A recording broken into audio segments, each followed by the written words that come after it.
26. But Tomasz spent days on end at the hospital, and she was at home alone. At least she had Karen and could take him on long walks. Home again, she would pore over her German and French grammars, but she felt sad and had trouble concentrating. She kept coming back to the speech Dubček had given over the radio after his return from Moscow. Although she had completely forgotten what he had said, she could still hear his quavering voice. She thought about how foreign soldiers had arrested him, the head of an independent state in his own country, held him for 4 days and somewhere in the Ukrainian mountains, informed him he was to be executed. As a decade before, they had executed his Hungarian counterpart Imre Nagy, then packed him off to Moscow, ordered him to have a bath and shave, to change his clothes and put on tie, apprised him of the decision to commute his execution, instructed him to consider himself head of the state once more, sat him at a table opposite Brezhnev, and forced him to act. He returned, humiliated, to address his humiliated nation. He was so humiliated he could not even speak. Teresa would never forget those awful pauses in the middle of his sentences. Was he that exhausted? Ill? Had they drugged him? Or was it only despair? If nothing was to remain of Dubček, then at least those awful long pauses when he seemed unable to breathe, when he gasped for air before a whole nation glued to its radios, at least those pauses would remain.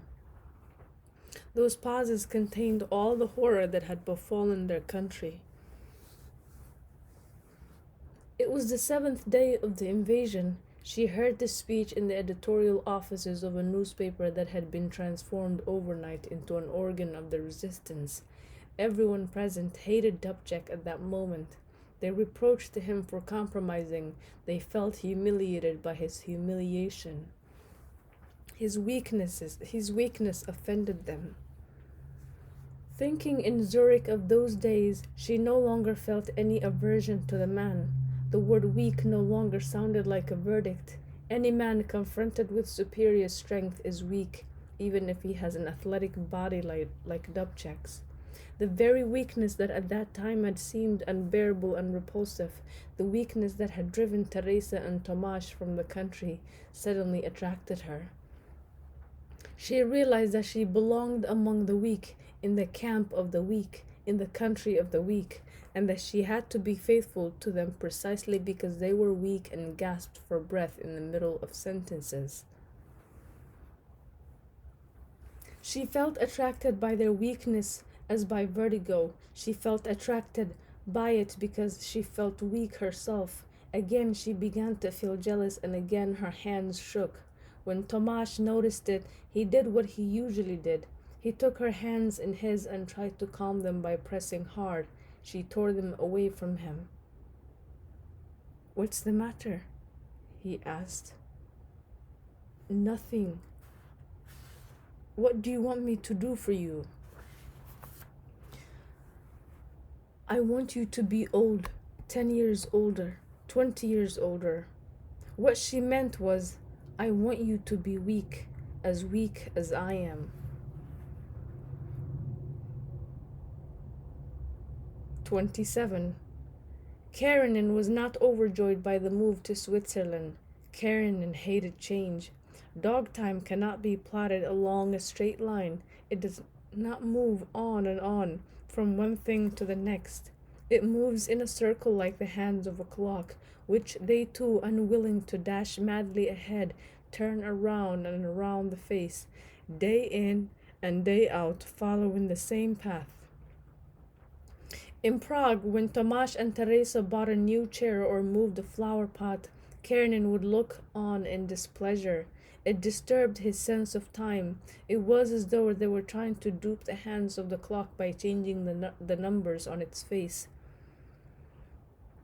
Nonetheless, he soon managed to re-establish the old order and old rituals in the Zurich flat.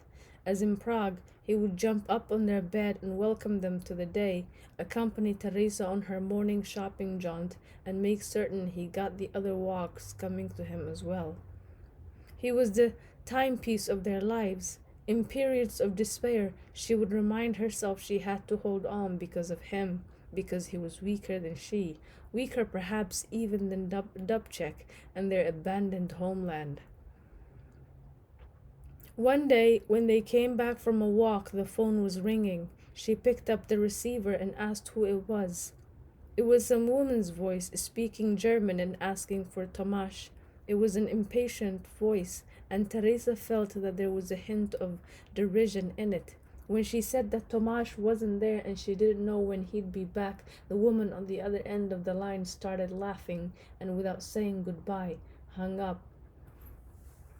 Teresa knew it did not mean a thing. It could have been a nurse from the hospital, a patient, a secretary, anyone, but still she was upset and unable to concentrate on anything.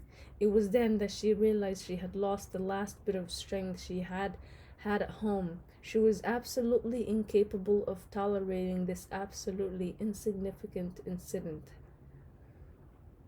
Being in a foreign country means walking a tightrope high above the ground without the net afforded a person by the country where he has his family, colleagues, and friends, and where he can easily say what he has to say in a language he has known from childhood. In Prague, she was dependent on Tomasz only when it came to the heart. Here, she was dependent on him for everything. What would happen to her here if he abandoned her? Would she have to live her whole life in fear of losing him? She told herself.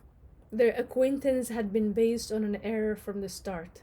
The copy of Anna Karenina under her arm amused to false papers.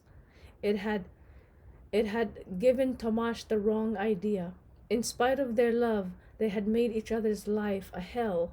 The fact that they loved each other was merely proof that the fault lay not in themselves, in their behavior or inconstancy of feeling, but rather in their incompatibility. He was strong and she was weak. She was like Dubček, who made a 30-second pause in the middle of a sentence. She was like her country, which stuttered, gasped for breath, could not speak. But when the strong were too weak to hurt the weak had to be strong enough to leave. And having told herself all this, she pressed her face against Karenin's furry head and said, "Sorry, Karenin. It looks as though you're going to have to move again."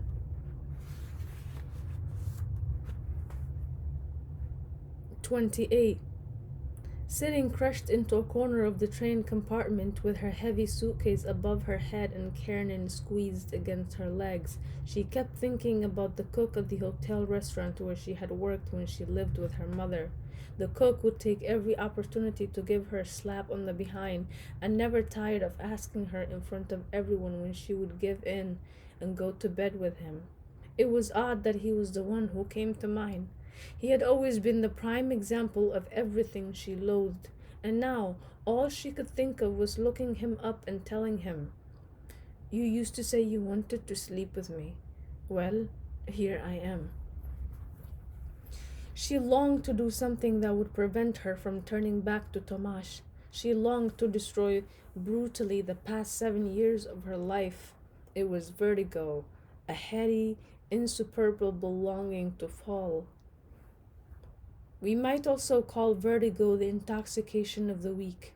Aware of his weakness, a man decides to give in rather than stand up to it.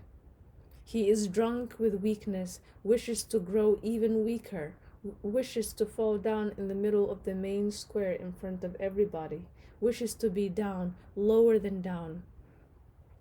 She tried to talk herself into settling outside Prague and giving up her profession as a photographer.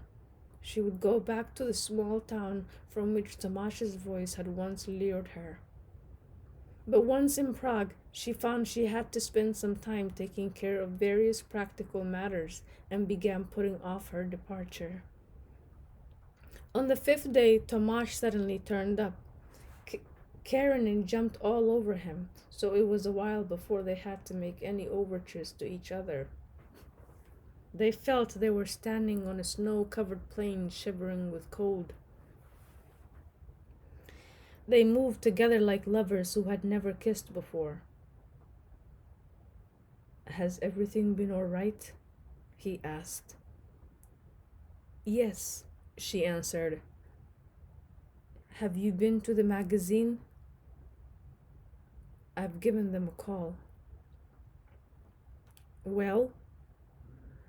"Nothing yet. I've been waiting." "For what?" She made no response. She could not tell him that she had been waiting for him.